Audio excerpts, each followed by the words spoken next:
Hello, my name is David Matters. I'm the Assistant General Secretary of the Communist Party of Australia. I wish to acknowledge that this video is being recorded on the lands of the Nunukal people from Quantamuka country, and I acknowledge that this is Aboriginal land upon which I speak to you, and that sovereignty was never ceded.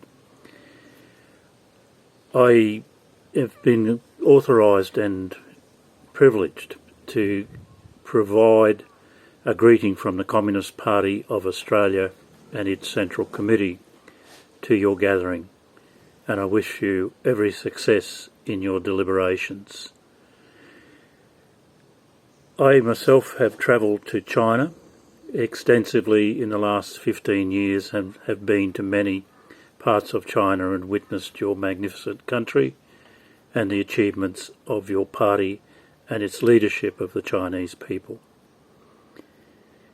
The remarkable success is highlighted by the development, for instance, of the high-speed train network, which may seem insignificant to some, but it brings to dreams and to foundation the right of the Chinese people to travel anywhere within their country at a reasonable means.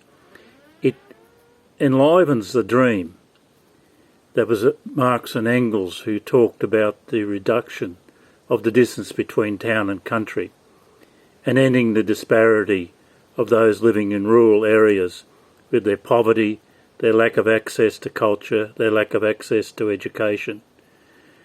The high-speed rail network provides all parts of China with a total connection and develops Chinese democracy, because is not democracy the right of every citizen to travel to every part of their country, to be able to have access to all the facilities of their country? Those that argue in my country that China does not have a democracy should look first to their own country. They should look to Australia, where we still have a snail-paced transport system. We have a system that doesn't allow all the citizens access to all that belongs to them. I have had the privilege of travelling to Shenzhen, which is a city of technological innovation and has catapulted the Chinese nation into the advance of technology in this era. If socialism is electrification, then China is certainly on its way, with huge trades of the country being empowered with electrical services. But even further, cybernetics has been brought to the remotest parts of the Chinese people, and this has been done under the leadership of the Communist Party of China. We are looking at the real development of socialism, the real winning of the people's needs, and we're seeing, and I've seen and witnessed for myself, the absolute amazing situation where the Chinese people are becoming masters not only of their own country, but of their own destiny. And only under the leadership of the Communist Party of China is this possible, only with the understanding that it is the people who make history.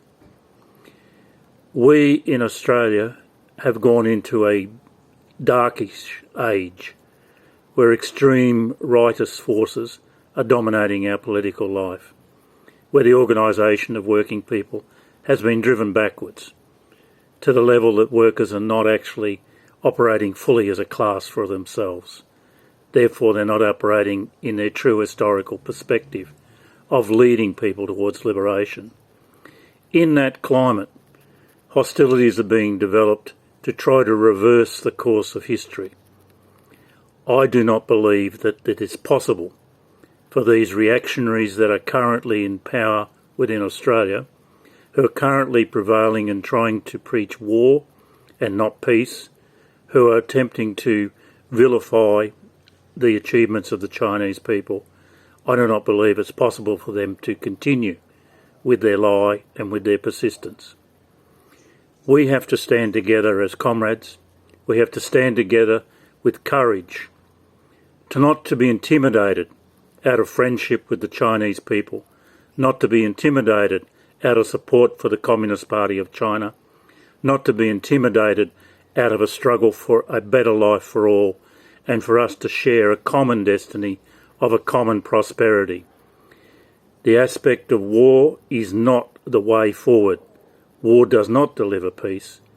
Peace comes from the peaceful relations between people, and we need to insist that the governments of Australia pursue a policy of peaceful coexistence with the peoples of the world and cease and desist from their attempts to restore a colonial domination over the peoples of Asia and the Pacific, probably in the interests of the billionaires from the USA and the billionaires from this country, but not in the interests of the working people.